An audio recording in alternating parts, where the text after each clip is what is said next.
Hey, hey, hey, hey, hey. What's up, everybody? How's everybody doing? Hey guys, hey Toby.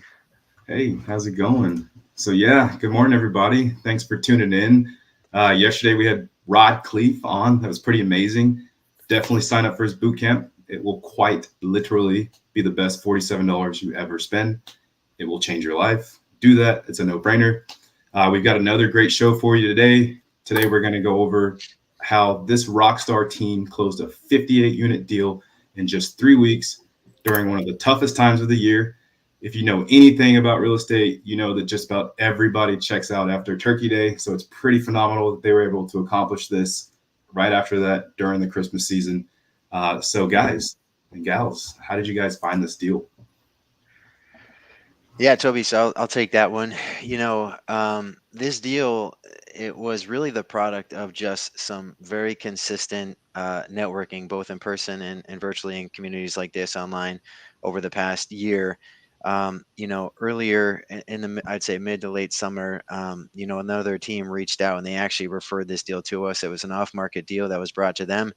They had a full pipeline and they just weren't in a position to take it down. They said, "Hey, do you guys want it?" And we said, "Well, heck yeah, right." And so, but I emphasize that because that was really the product of just being visible, being at the table, whether it's in person or digital, right, as they say, and just continuing to build the right relationships and build the right trust and credibility. And ultimately, that's how this deal landed on our lap. That's awesome. So when you say heck yeah, what was so attractive about that deal? Because I get sent deals all the time, and there are a lot of them are heck no. So what made this one so attractive? Well, well, that was the initial reaction. It was, heck yeah, like I'm not going to turn it down if it's a free deal. But no, obviously, ultimately, it was very attractive. For I would say a couple of reasons, right? Everything from the asset to themselves, to the location, to the performance, and I can kind of highlight all of that. First and foremost, you can't be seller financing at a time like this, right? The debt markets are have gone wild. The rates continue to go up. Oh A lot yeah, of folks are taking out bridge debt and they're going to be forced to refinance potentially into something higher in a 2 to 3 year period. So seller financing is the way to go. So we locked in seller financing interest only for 3 years, right? So our going in cost of capital and our was attractive and our risk was quite low. We got in and started looking at the assets, and just so folks are aware, this is more of a portfolio deal. So there's really two separate locations in the city of Fort Wayne. I always say in every city there's an up and coming area, right? It's where everybody wants to be. It's where all the dining and shopping and all the infrastructure and developments going on. That's northern Fort Wayne. That's where 36 of those units are located. All very strong 2 bedroom units on a private street and just a very desirable location. So couldn't be happier about location. So and demand, of course, is tremendous in that area. The remaining 22 units are in a nice brick building in the southeastern portion of the city, just on the outskirts of two separate universities. So when you think about university cultures, right, what do you think? Coffee shops, dining, it's walkable, it's attractive, right? So hipster location, scene. location, location. Right, right. So just prime locations, lots of tenant demand, and then the rents. There was just such a value add play here. I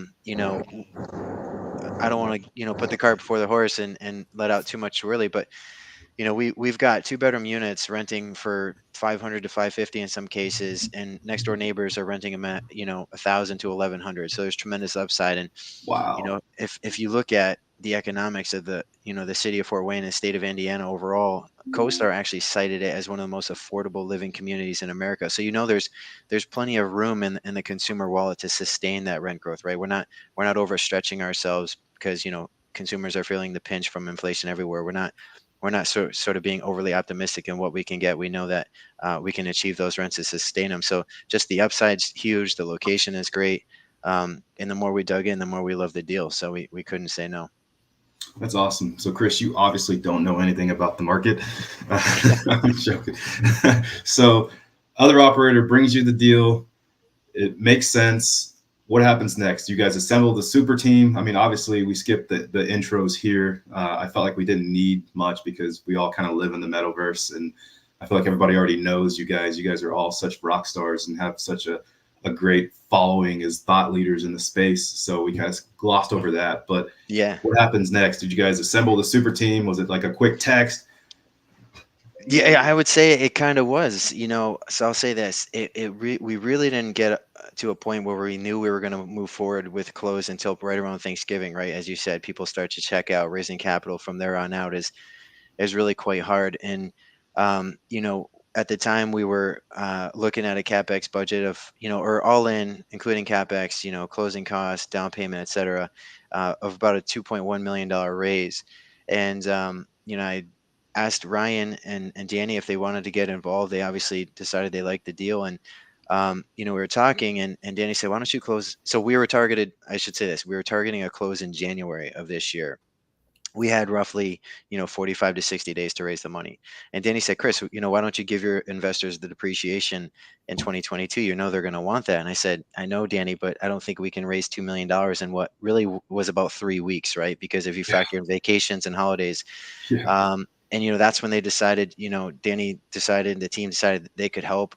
This would be a great opportunity for them to test a partnership with me and my team. And so we said, yeah, let's partner up. Let's try to take this thing down in 2022. And that's exactly what we did. Nice. So Danny, just kind of reliving that. I mean, what was that like for you being brought, this deal, and then just having to just kind of jump on the gun, jump on the horn, and make things happen? I know you guys are high caliber, so you're probably like, yeah, this is easy peasy. I mean, Toby was, Chris and I had some conversations before. We had some more, not business related, but more informal conversations before he brought us the deal. So, right off the bat, I mean, I liked Chris, right? It's not always about the numbers. We invest in, one of the things that my partner and I talk about, Ryan and Madeline, is first and foremost, we invest in people, right? That's Now, so good. I always put that out there, right? We're tied to this project for the next 3 to 5 years, maybe, I don't know, maybe longer, but we don't want to, the goal here is 3 years. But, when you partner up with the group, Toby, you gotta get along. You gotta like each other, right? That's number one. We invest in people. Numbers are great. We've invested in, we've taken passes on deals because they weren't the right cultural fit for us, right? So off the bat, Chris brought us this deal. I liked Chris. We had a relationship already, right? So, that's why I would say network, because you will need someone and you hope they like you and you get along great. So Chris brought us a deal, and we love the numbers, and we like Chris and his team. So, we know Fort Wayne because we live in Chicago, Nice. but we know Fort Wayne, we know the area. It's a rock solid state, and we can go on and on about, the numbers and all that later on. But, off the bat, we like the numbers. We set up a call with our partners, Ryan and Madeline, and that's when we debriefed about, closing before 2022 was over, not for us, but for our investors, for the, obviously, the depreciation, right? And it's a good thing we did because it worked out. Nice. And so there's an old adage, dig the well before you're thirsty. And I think Madeline and Ryan do an excellent job of that. They're always on social, and not just on social. We're not, going through feeds and looking at cat videos. Like, they're actually doing something that's going to lead to something, right? Like, they're putting in these action items that they have each day, and they have a systematic approach towards building out their followings and encouraging other people and doing all these things that just attract other people, right? Like you were mentioning, getting in partnerships with people that like and trust. If you've got a social platform, essentially that's what you're doing, is you're projecting your life, and ultimately people get to know you, like you, and trust you. So Madeline and Ryan do an excellent job of doing that. So you guys got the deal in hand. Did you guys already have investors in place? I mean, how did that work out for you guys, Madeline and Ryan? What day do we have? You guys are always digging wells. Well, I can kind of touch a little bit on that. We were working on 2 other deals, and where it started off at is I met Chris about a year ago in a mastermind. So all these things happen like in masterminds, mentorship, coaching programs, and I was in a sprint meeting with him and everything, and just thought he was a great person. I was like, hey, he's in Connecticut. He's got some student housing. He's very good at what he does. Love to partner with him on a deal. And it came up, and he talked to me. Then he talked to Danny, and I was like, dude, I'd love to work something with him. And I know people in Fort Wayne, the market's really good. It's, not as bad of an area as Indianapolis in some areas. Class B, Class C, and I'm about people too, just like Danny. You got to, trust them, relationship. But our investors, we've had a few investors lined up, ready to go, but we had 2 other projects at the same time.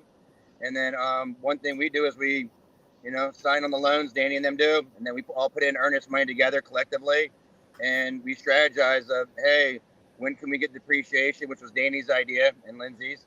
And then Madeline and I have, getting on the social media, making sure we have 506Cs so we can advertise it because we only had 3 weeks to close it. It was hard because it was over the holidays, but that's one of the things that we do. We always work 2 or 3 deals at a time that we're working asset management. And, we have a few investors that, like certain areas, but we had some investors ready to go. And then we brought some other people to help us on, some other roles with the team. But Madeline's helping out the asset management. She can talk about that. I have 3 of the kids in the back part on a daddy-daughter trip, so I'll let her talk. Well, real quick, I want to unpack something there. So there's 3 kind of theme points there. There's the networking aspect, right? You guys all had kind of these pre-existing, maybe soft relationships. And then there's the speed part of this, the aspect, right? Like there was some sense of urgency there, right? And then the number 3 is the execution with the team. So like that's pretty stellar, right? Like you guys had this framework already kind of built out, and it just came to fruition because the connections were already there. So I feel like you've got something to say about that, Chris. That's pretty awesome. Yeah. I mean, I can't emphasize it enough especially for the folks who might be newer and listening to this. It's whether it's anxiety that's holding you back, or you think that you don't have any value to bring until you have a deal or you have the money. I'd say, it couldn't be further from the truth. As Danny said, ultimately they're going to make investments in people. And so it's really those relationships, the personal relationships that were built in advance that really made all the difference here, from us getting the deal to Danny jumping on board. And as Ryan said, our relationship, we started to cultivate that the better part of a year ago. So it does take time. And so, it's now is always the best time to get started. Make it a goal to talk to 1, 2, 3 people a week. You don't have to crush it. If one is all you can handle, it's better than none. And before you know it, after a month, you've talked to, a whole bunch of new investors who could potentially bring you money or bring you deals one day. So it's just really important to start building those relationships and staying on top of it over time. Yeah, that's good. And what do you think about that, Madeline? I mean, you're not going to connect with everybody in the sense that not everybody's going to be your friend, right? Like I struggled with that early on in life. Is I wanted everybody to like me, right? So you get on these calls and you're like, man, I'm going to do business with that guy. It's like, no, we just didn't really vibe, right? It didn't go that well in that sense. Maybe you guys had a great conversation, but it may not have been a good fit to do a deal with. So Madeline, what are your thoughts on that? So I know you connect with a lot of people. So after talking to Chris and Alex, it was a great opportunity. But once I met the property manager that they actually chose, actually got me really excited just because of her motivation, her energy, and her willingness. And just they connected me with her, and we just started talking getting some ideas, getting some tools in place so we can actually get those units, that we're going to be renovating and leasing out. So just meeting them 2 first, I love their energy, they're just motivated. You can actually see that they know the market, their boots in the ground. Just gave me confidence. Actually, I would love to work with these people and expand my territory. So I'm pretty psyched up to work with the property manager and get these units leased and not have them, vacant for a long time. That's pretty much the goal, right? Get them leased and then pay the investor as soon as possible. So I think we have a really great team here. That's great, Max. Nice of you to join us. We're not gonna chastise you for showing up late. Nah, I was confused if we were going Zoom or not. So. Oh, that's our fault. Yeah, so nice of you to join us. So, what role? I guess we can go into roles and responsibilities. I think that's important. Chris and Danny have already kind of touched on that, but you can kind of look at yourself as a utility player in the grand scheme of things. I know a lot of people jump into multifamily and they think they have to just know everything. And Rod kind of touched on that yesterday, but you got to play on your strengths, right? Like I am not an underwriter. That's like drinking bleach for me.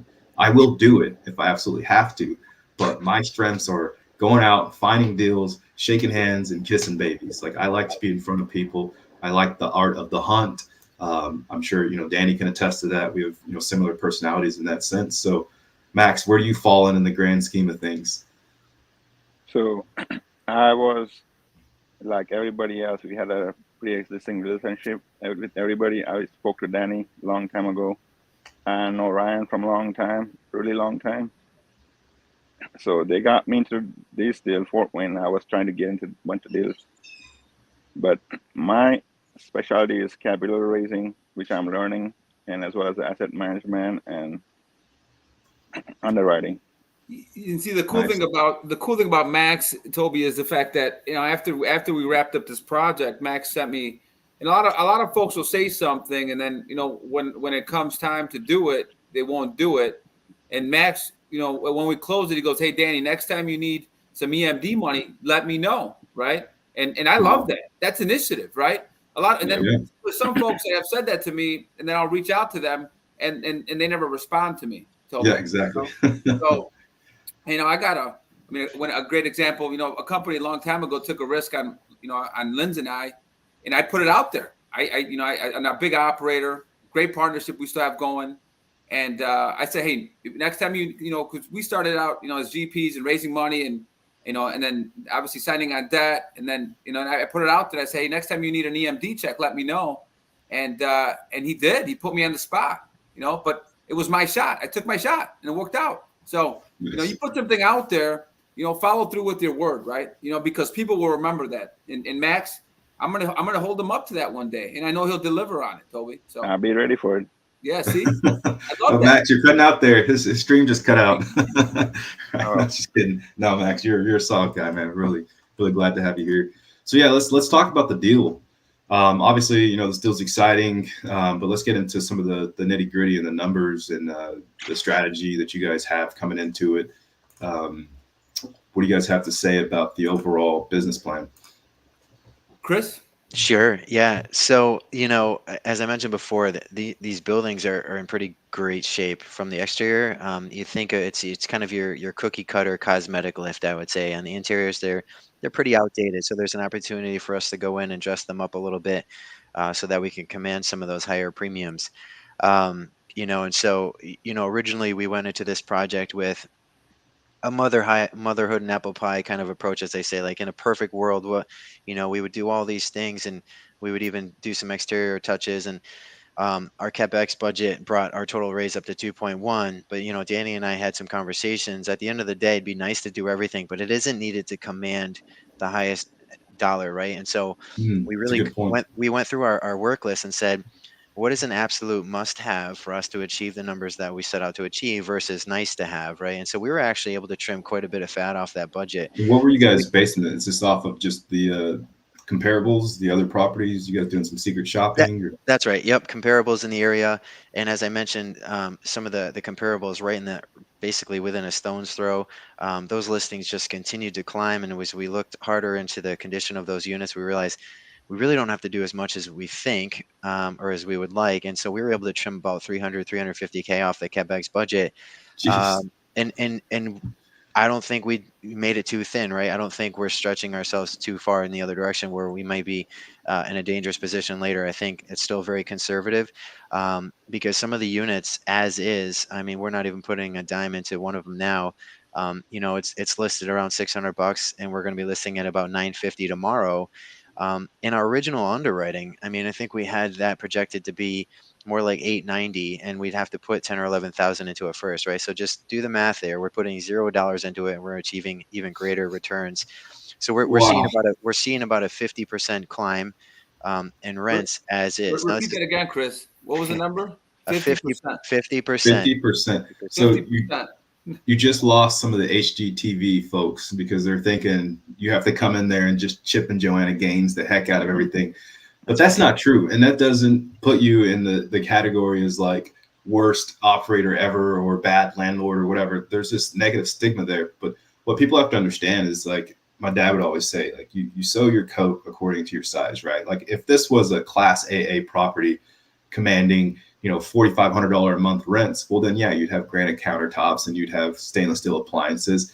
But, you're talking about a property that, commands a certain amount of rent, and people are comfortable with these products. And I know you guys have seen your products. You guys are providing safe, affordable, clean, very updated, units and things like that. So you're just tailoring your business plan to the market, and you're going to see tremendous success from that. So that's pretty cool. Yeah, that's right. Yeah, so we're just going to be really good stewards of the capital. Obviously there's 2 other vacancies. We're going to have to do some work, but we're not going to spend the money if we don't have to. And it's really about, I always say our mission really is, it's not ultimately, obviously we like to make money, but our mission is to preserve and grow investor capital. And the only way we can do that is if we're strategic with every dollar we spend. Yes, that's awesome. That's awesome. And you guys are going to go in and definitely improve the community. I mean, we've never been at a property that we personally own where we've gone in and started making improvements and people have hated us. So nonetheless, you guys are going to do some awesome stuff there. Let's get into the seller financing. I mean, that's huge right now, especially just being able to find anything seller finance. I feel like everywhere I look, people are just like looking for seller finance. So if you're slow to the punch, I mean, you're missing out, because everybody wants that right now. Yeah, I'll say this, for the longest time, and I'm talking years. I mean, I've been investing for many years at this point. And seller financing, it feels like a myth, I think, to a lot of people. Like, does that really happen? Does it really exist? Right? I'll tell you this, when we first got the deal, he said no. We put it out there. He said no. We were forced to go work with the banks and figure it out. And we ultimately got them to offer us terms, and it was a floating rate. And so for anybody who doesn't really understand what that means, basically, as rate increases go up, our rate was going to go up real time. So our mortgage costs could go up on a month by month basis. And you obviously underwrite for that. And there's ways that you can project that out, so you know exactly what your costs are going to be. But at the end of the day, it's still all speculation. And so we got to it, and this was a little bit before I engaged Danny, but I said, hey, listen, I just kind of woke up one day to the team and I said, listen, I don't feel good in my stomach about the risks that we're taking on. I feel really good about our underwriting, because I think our underwriter, Nick, is among the best out there. But gee, wouldn't it be better if we could just lock in a fixed rate? And so we went back and pushed pretty hard on the seller a second time, and he took it. And so I think, it's that perseverance that you hear about too, like just never give up. And I think a lot of times it's because a seller says no, maybe it's a timing thing, right? Or they just don't understand. And so, I put together a package that basically outlined the benefits of doing seller financing and why we needed it, and the benefits to all of us. And ultimately he accepted it. So, you hear a no, don't give up, and just keep pushing and think differently about how you present the offer, and you never know how it's going to work out. But yeah, I just want to say that because that's important. But ultimately we got seller financing, 3 years interest only, right? And then, again, I said, well, gee, we don't really know where the economy is going, and God forbid, at the end of 3 years. Now, our plan is to sell, right, in 3 years or less. That's the important part. But if the economy goes in a direction that nobody anticipated, and we were forced to hold it a little bit longer, because let's just acknowledge the realities here, right? That could happen. Yeah. And so a decision might be made where we extend it a little bit because it's to the benefit of our investors. At that point, a lot of people, your interest only period is up, or your term on your debt is up. And so you have to refinance. So if rates at that point are 10%, we're screwed, right? And so we would have no choice but to transition into that debt. So I actually went back to the seller at that same point in time and said, I want an option to extend for an additional 2 years, no additional cost or penalty. So we got that. So now we potentially have up to 5 years. So it's, again, we were able to just chip away at the risk and almost eliminate it completely, right? By doing some of this right in the 11th hour. So, yep. I think, Chris, that was probably the first thing I saw that really got me interested in the deal. When you said seller financing, it's, in today's market, that's huge. Huge seller financing. And Toby, that's one of the things that we look for today. Is we always ask sellers for seller financing. That's number one. So. Yeah, exactly. And I love how you guys spun that deal so many different ways and looked at every variable and every compounding variable and just did so many different risk analysis, and just, you guys stress test the heck out of that. Yeah, it seems like you guys were up at night like, oh, what about this? What about that? And just like jotting all these different things down. And, like you said, Chris, and like you mentioned, Dana, I mean, you guys just reduced every bit of risk that you can find. And I mean, that is just fantastic. Really, kudos to you guys as operators. And that is Chris solid.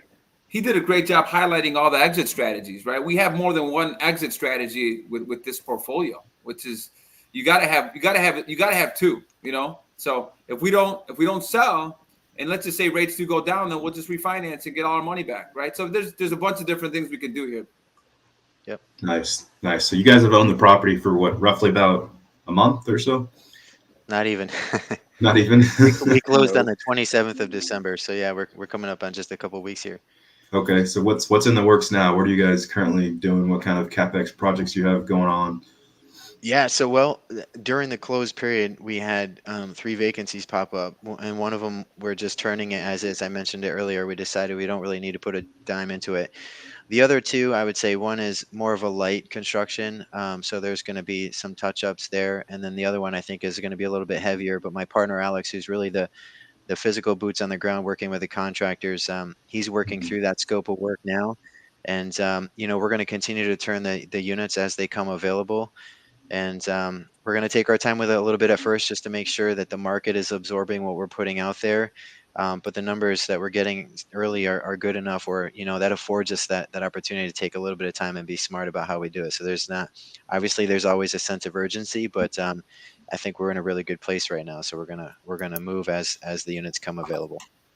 That's good. And I know you mentioned the absorption rates. I'm sure that's where Madeline comes in, getting these things leased out. So what's your take on all of that, Madeline? So we're just basically going to test the market with the prices that we want. And then once we get people on the phone and are interested, then we can kind of have a feel of like how fast they're wanting to move in and, what they think about, Sure. the unit as well as what they're going to pay.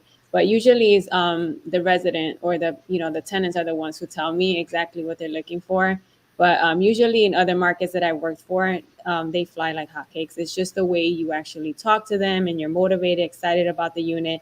And everyone has a different, story. They're probably relocating or, so there's just a lot in factors. So I'm excited to test this market out and see exactly, how fast we can pretty much get these rented. Nice. And how are you guys? Oh, go ahead. I was gonna, when it comes to leasing, Madeline's the best in the biz. Nice. Every property that we've gotten involved in, she's plugged in. I mean, she's phenomenal. Lakeland, Dallas, and all our operating partners are absolutely, excited to have her on board. So she's great. Nice. So I'm assuming you're an Appfolio wizard, Madeline? Actually, I do other marketing. My background is digital marketing, so I have a different tactic on it. So it's really cool because I don't clash with the property manager. So we have 2 different type of ideas, and when we merge them together, it's really awesome. So yeah. That's good. Because most of the time, we see this a lot. Property managers tend to be very corporate in their approach. And of course, they've got a lot going on. Doesn't warrant, some poor marketing efforts. But when you bring in that level of creativity, I mean, it just explodes the applicant level. So what kind of creativity are you talking about? Are you talking like social media? Yeah, just social media. Facebook Marketplace is awesome. And then I also I use a syndication tool that I work with. And I have like 4 or 5 properties in there, and I'm actually working with one deal that we're working on that the property manager is saying that they're getting leads, but they're not interacting with them. So I have a way of kind of connecting with the audience, and that's pretty much what we're looking for, is for us to actually connect with them one-on-one and not do everything automated. We have to understand that these are real people that are looking for a unit, and they want to tell their story, and you got to kind of figure out what they're looking for so you can actually hit their need and their interest and then close them as fast as possible. So I think that's just a disconnect with property managers, because sometimes they have so much going on.